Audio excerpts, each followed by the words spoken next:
Hi, welcome to Heartbeat with Harjeet. I'm your host, Harjeet Dillon, the podcast where I delve deep into the hearts of others to discuss the accomplishments that they've made along with the challenges that they faced.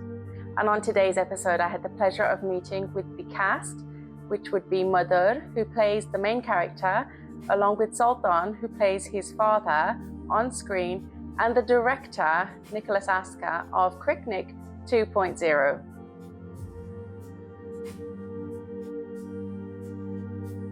What do you think is one thing that he said or taught you that has resonated with you and helped you bring the character to life as well as you did?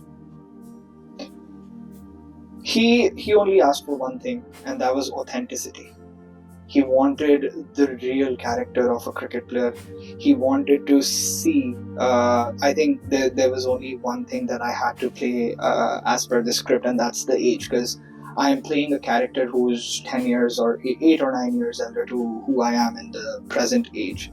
So that wasn't a very big challenge. I had to emotionally just understand the dynamics of the film, the character, what the expectation is, the rough relationship with the father, which I had to understand how to play that emotion. It wasn't easy. So overall, he taught me step by step, minute by minute. Like, he literally took baby steps with me. I'm not joking, baby steps. That's how it went, but I just feel I'm not overconfident. I confidently say that I had the will. I had the will to learn and kind of deliver what he was expecting out of me. I'm guessing you probably didn't even speak English when you came here. Oh no, sorry. So English was my first language back in India too. Okay, so you did have knowledge of the language. Yes, so all my schooling, all my subjects were in English itself. Okay. Hindi was my second language, but as a spoken language, Hindi was my mother tongue always. Okay. At home we spoke in Hindi. With buddies we mostly communicated in Hindi. But mostly everybody around me was always very comfortable with English. So language was never a challenge. The authenticity that Nicholas picked up on is what you brought to life in the character as well. I agree, but I'd like to also justify that. So as an immigrant, I always wanted to come to this country and make a life here. So it was solely my responsibility to inherit and understand and accept the culture, how things run here, because yes, things are very different from back home. Mm-hmm. How people interact with each other, how people live, how people plan their life here, how people even plan a small gathering like today's. Everything is so well planned. Unfortunately, I have to say that yes, these were the things I had to work on. I had to understand.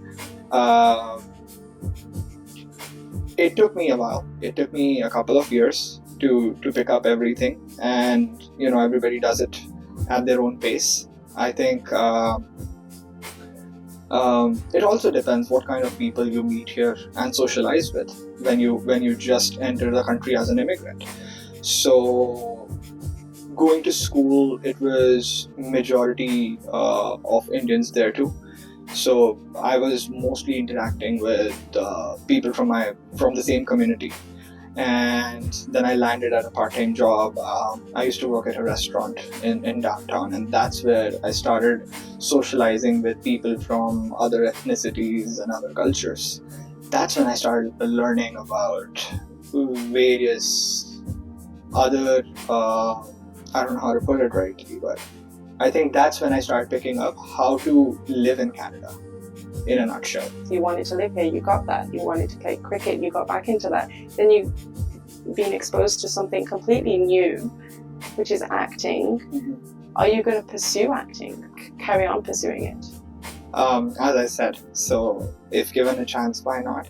Also to, I'd like to thank Nick again. So after we finished the film, he actually found an opportunity for me to work in a cricket commercial. He got me that opportunity too, and it went very well. It was a one-day quick shoot, that I did, and it was fun again. I had no dialogues there. It was only about a quick scene where I was batting, and that was pretty much it. But because I got that opportunity through him, so I'm also working with that agency where he referred me. So now, every now and then, they send me auditions to self-tape and send it to them. So I'm kind of doing 1 or 2 auditions every month. It's a good experience. I'm learning a lot about my own self, how I react to certain situations when I'm asked to read a script and deliver with emotions on different topics, because it's no more just about cricket now. I'm doing detergent auditions, I'm doing energy drink auditions. And so now you're getting your feet wet in the world of acting, and you're still going to continue your cricket. Yeah, as I say so. I think I'm a person who wants to do well in my full-time job. I want to give time to cricket on the side. I want to give time to acting on the side. I want to do commercial auditions. So I'm just that. I'm a person who's always welcoming opportunities. I'm okay to give up on sleep. I'm okay to rest less. And I'm somebody who just wants to continue running. I can take mini pauses in between. I can take small breaks, but I just want to make sure that I'm somebody who's running a marathon and not just sprinting for a bit. If anybody's watching this and they want to pursue their dreams and just see how acting fell in your lap, what advice could you give them about keeping an open mind to allow for opportunities and growing yourself? So, what I think about, so there are a couple of situations here that I'll mention. So one is being present at the right place at the right moment, connecting with the right resource. So that means you're networking yourself in the right place. You know, you're going to see thousands of people, but you only want to pick up 10 who are actually going to be your correct resources. But with just networking, you know, not only with networking you're going to get everything. You have to be very honest to yourself, to whatever you're doing. If I go back and I try to relive that moment when I played that first practice game with Nick, I did not even know him. I did not know that he's a film director. I had no idea what he was doing on that cricket field. I don't even think he just came to play cricket. Now I understand that he was looking for players. He was looking for characters. So in a way, I feel that he auditioned me right there and then when I was being myself and I was being real. So whatever you do, all I want to say is that do it with utmost honesty. Be true to yourself and be very passionate about what you love. That's what matters. And I think that's what will always get you the right opportunity for yourself.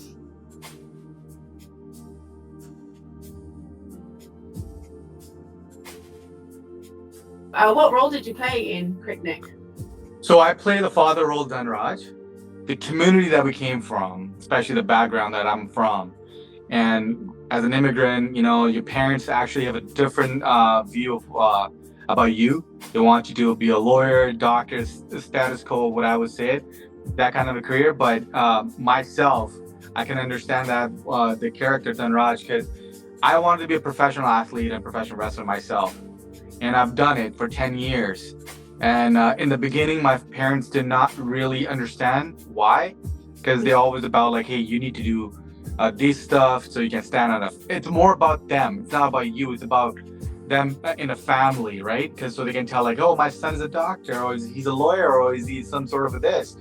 But you have, like, I have to elaborate on my parents why I chose this path, because when you achieve that level, there's exactly what you want, but the struggling that we're seeing, they don't understand that because you're starting from the bottom. Like there's shows that you do that you don't get paid for. You go in there just setting up the ring, basically the labor job in the beginning, and they see that, and to them is like, this is nothing. This is absolutely It's a really beneath of their expectation. But everybody wants to see the spotlight, but nobody want to see the struggle. So when Nick came up with that movie and he told me that you're gonna play the father role, I'm like, you know what? I'm gonna do it because I can understand that because I've been through that process myself. Because when my parents actually saw my success, they started supporting me. And mom being mom, she's like, oh yeah, it's too violent and is this and that, blah blah. But later on, then she saw like it's all about happiness. It's all about what makes you happy in life. There's support, success. I got a chance to work with WWE with a lot of the big promotions across North America. So once, in the beginning was like tough to explain to them like what am I going for? What's the finishing line looks like, and that's why I like playing the role Dhanraj the father, because my father was in the same spot at one point. My father, when he started supporting me, because there was a show happening in Saskatchewan, and I used to live in the West Coast before this, and then he came and watched, and he saw the way I was happy, the way I was in a character, I was doing what I love. So he's like, you know what, Ali, I'm gonna be with you for that. And that's where actually it motivated me, brought more energy into me. And I went to the next level after that. And I started competing more in North America, went to States, went to like West, East, across North America. And that really helped me. And the Dhanraj, it's kind of like, when I played the character Dhanraj, I was more like my father. That I was like, well, except the family part, like where he was very abusive towards his wife, not that part. But at that relation, the connection was, I can understand that. Because him and I bond after that show. When we're driving back to Saskatoon from Regina, we had a 2-hour drive, and we talk, and he understood. Then I lay out things that, Dad, if I make it in life, this is what it looks like. And then he's like, and then I gave him examples like how The Rock made it, how Stone Cold did it, how Bret Hart did it, how everybody else did it. And he was like, you know what? I understand, and you fully support, and I have my blessing, and bam, here I am. I told my dad, we had a discussion today because we work out together. We'll go to gym together. He's 70, almost 70. He's work out. And I'm like, if someone from outside of family says some negative, that does not really affect me. But someone more from the family say negative, that really affect me, and that they motivate me faster.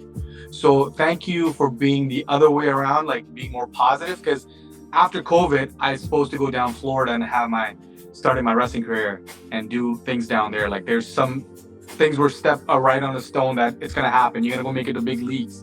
But the COVID pushed me back. But my parents saw the process, how I was in wrestling. They are the one who diverted me toward acting. It's like, you listen, you already have those skills and ability. Unfortunately, you couldn't make it because they have a different policies down now.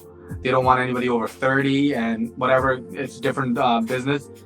But you have those skills that you earned from professional wrestling, acting, physical, all that stuff. Why don't you use it toward acting? So they are the one, especially my father and my mother, like, you already adapt that for the last 10 years. Let's divert. Don't let COVID stop you. That's why I got into acting. I'm like, you know what? They do have a valid point. So I started from a stunt and then ended up being getting an audition for roles. So this is one of many roles? This is like probably the main role, like the prime one I got. Like I've done auditions, but this is the first main break, I will say it. It makes sense how you were perfect for the role. Yeah, thank you so much for all that. But I could say the best part about like this movie, this is a lot of lesson in there. Especially like how father-son relation. It's about like crushing down dreams and building people back up and put you in negative mode and demotivate. But I'm blessed that my family was indifferent and they understand it in a really right time.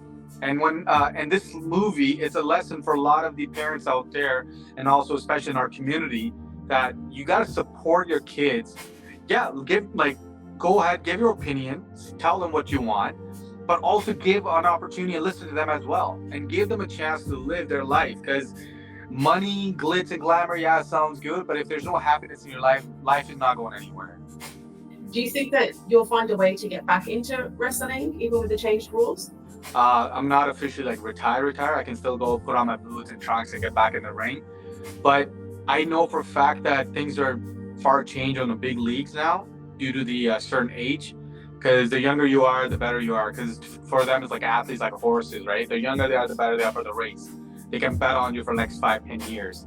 And if you ask me, if WWE gave me opportunity, I can give my best 10 years. I can still wrestle for next till 50. I know that for a fact, because wrestling has changed now. It's not like what it used to be. It's different. It's more choreographed, more acting, and you don't have to do like absolutely insane stuff to get the crowd reaction, because people did it back in the days. They jumped on a from 20 feet ladder and then they break their back and things are far more soft now. So I can give 10, 15 years of my life for wrestling, but I do enjoy acting now. And let's be honest, I don't want to go through the abuse again. It's really tough from taking all those bumps and suplex, but I do get the itch. I don't really, when I watch wrestling, I'm not watching as a fan anymore. I'm watching more as a judge and jury. I'm watching like, oh my God, he just messed this up. Now WWE is coming in March, and a lot of my friends actually approach me and they're wondering if I'm going to go and try again. And I'm like, I don't know. I'll see. Maybe you never know what's going to happen. What was your wrestling name? It was a very generic name, to be honest, because I was told by my wrestling coach in Alberta, because I was trained by Lance Storm, who was a former WWE and WWF wrestler, also WCW, if you guys know a little about wrestling. He actually told me, when you go look for a job in wrestling and whatever the promoter or the lead of the locker room give you a character, keep your mouth shut and just take it and go with it. So I started my wrestling career in Calgary, in Alberta, and the name they gave it to me, which is very generic, it was Tiger Ali Saf. I asked them, like, I think we already have enough Tiger Ali, but they're like, yeah, it's okay, but you gotta make your own. So I'm like, okay. So they gave me the Tiger Ali, and I went with it until now, I guess. And I kind of call Tiger Ali my imaginary friend, because he's the one who motivates me, push me, and be a better person and live a disciplined lifestyle. Because it's kind of cheesy what I'm saying. Tiger Ali, it's me, but it's also my good friend of mine. So there's 3 people that really matter. It's that you were, the person that you are, and the person that you strive to be. There you go.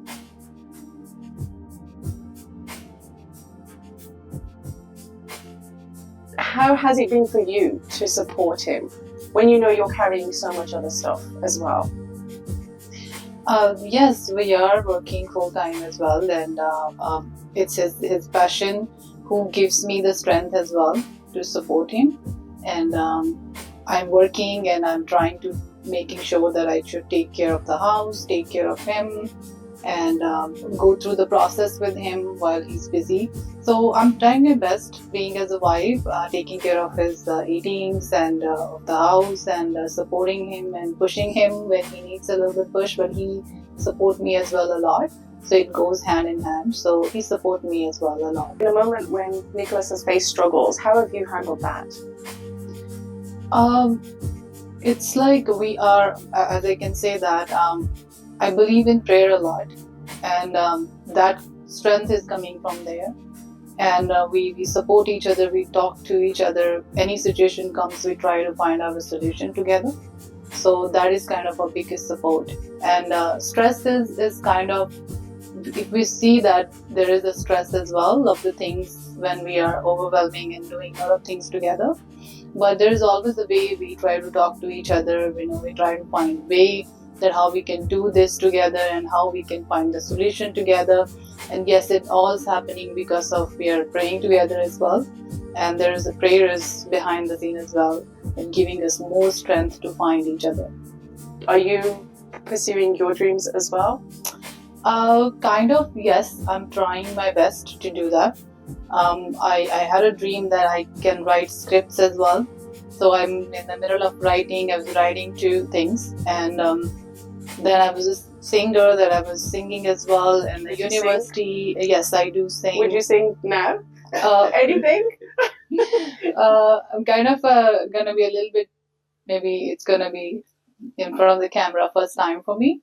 But yes, I was in the choir as well for church, and I was talking to him, and he's trying to give me a push for that too, whether I'm having a busy schedule so I can go ahead and try to start singing back. That is my passion. So definitely I'll be pursuing that. Tell me how that has led to this. So, to be very honest with you, I submitted Mission Cuba, now called In a Storm, to Bell TV, and I had a pitching meeting with 3 executives there, and they told me they wanted career development from my side. They loved Bro Vinny, and they liked some of my other stuff, but it was a lower scale. It was majorly me and my wife acting kind of a thing, and they wanted to see more career development towards direction. That lit a fire within me. And then also my father is going through dialysis right now, and I don't know till when it's going to be here on earth. So the last time I made Bro Binny, I lost my brother, so that was the catalyst to making Bro Binny, and I did not want this to be a catalyst, my father's death to be a catalyst for, sorry, I'm getting a little emotional, but I didn't want my father's death to be a catalyst for Cric-Nick 2.0, so that's what led me into making Cric-Nick 2.0. I know we did not have a romantic angle in the film. That's because I wanted to give more substance to the father and son love story. There is always love between, no matter where you're from, where you're at in life, if you're single, if you're not, there's always love in your life. We can't see it sometimes. We don't see it sometimes. We don't want to see it, but either your parents are there, your friends are there, there's so much emotional support going around you.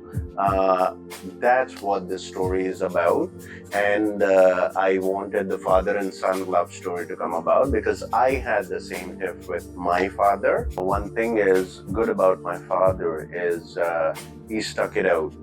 Even in his financial challenges, he was going through whatever he's going through. He never told us or cried in front of us ever.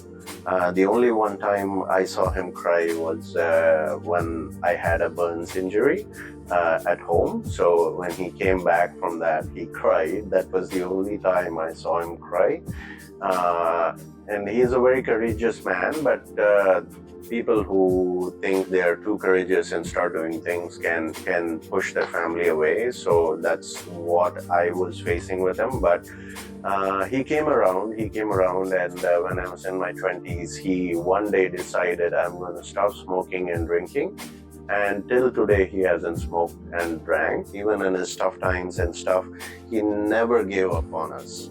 Like some of the other parents would, either give up themselves or give up their kids and things like that, but he never gave up on us.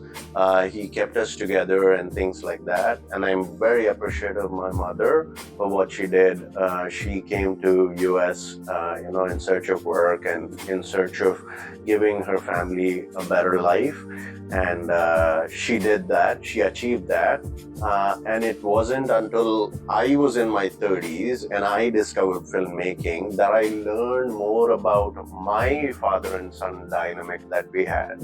I used to hate my father, and after I started enjoying filmmaking and appreciating some of the characters that I was making, that it made me think differently about my father. I would think he could have given us up, right? To make it easier on it. He didn't do that. He was abusive, yes, but at the same time, he disciplined us. So you were saying a few minutes ago that how come you're so humble and down to earth? It's because of the upbringing of my mother and the upbringing of my father. He was when I would say something wrong or anything like that, his ways that he did of showing love were wrong, but what he did was he helped us get more disciplined and down to earth, and that's because of my father's and my mother's upbringing. So do you have any advice for people who are kind of lost? They don't know what a dream is. Yeah, I think I've done enough talking. I'll let my wife So I think everybody has a dream in their sense. The only thing is to pursue that dream. It takes a lot. It takes a courage. It takes a hard work. So going with our day-to-day life, sometimes we don't have time behind and we have to work for that. So that is what I think Nick has done. He didn't put his dream behind the scene. He just brought that dream, at the front light. So he started working towards that, and it gave me the chance also though, so I can put my efforts behind the scene to support him with that dream. And now he's supporting me with my dream too. So somewhere I also left behind my dream to support him. He's now encouraging me and supporting me. You have to start doing that. You also have to pursue your dream. So yes, we do have dreams, but we have to put some time, some effort to that. And that comes with, yes, emotionally when we cannot do it, we have to take some support from our loved ones by talking to them. And of course, I will say prayer can work. So prayer is the key also working for us. Definitely. That is absolutely so profound. I love this interview. Thank you so much. Thank you. Thank you very much. I appreciate it. Thank you. Thank you. Thank you. Thanks for watching today's episode. I especially had fun interviewing Nicholas along with his beautiful wife to see how the support for making a film isn't always on screen or on set. There is a lot that goes on outside of the filmmaking that is a lot of support, and for me personally, I like romance, so that was my chance at romanticizing Cric-Nick 2.0 by interviewing them together. I really enjoyed touching upon the stories of Sultan and Madhur and Nicholas, and I do hope that you enjoyed it just as much as I did. And if you do find that you're interested in watching Cric-Nick 2.0, it will be featured at film festivals, and the link to the trailer will be below in the caption. Thanks for watching this episode. I'll see you at the next episode.